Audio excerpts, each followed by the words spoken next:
The HOA thought they could shut off my heat in the middle of winter. So I locked one valve and their entire neighborhood froze.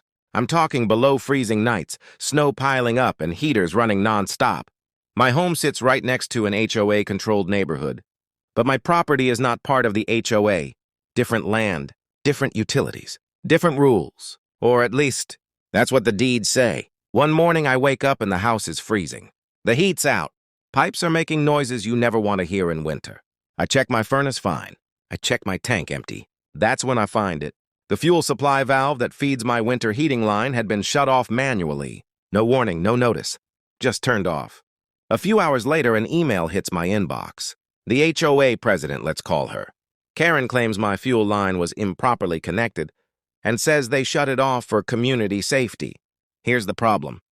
That valve? It's on my recorded easement. The fuel line? Legally mine. And touching it without permission? That's tampering with utilities. So instead of arguing, I did something smarter.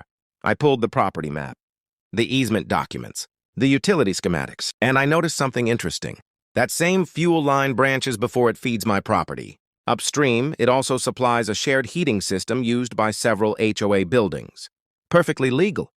Perfectly documented. So I installed a lock on the valve on my side of the easement, exactly where the law allows me to control access. No damage, no threats, no confrontation.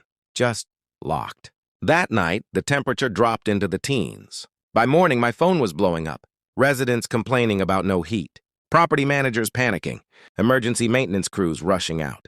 Karen shows up in person, demanding I unlock it immediately. I calmly explained that after the HOA illegally shut off my winter fuel, I had to secure my utility access to prevent further tampering.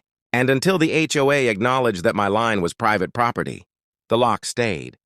2 hours later, I get a call from their attorney. By the end of the day, written apology. HOA board vote acknowledging my property rights.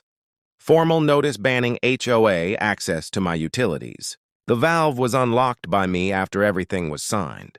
My house stayed warm. Their neighborhood learned a very expensive lesson about touching what isn't theirs.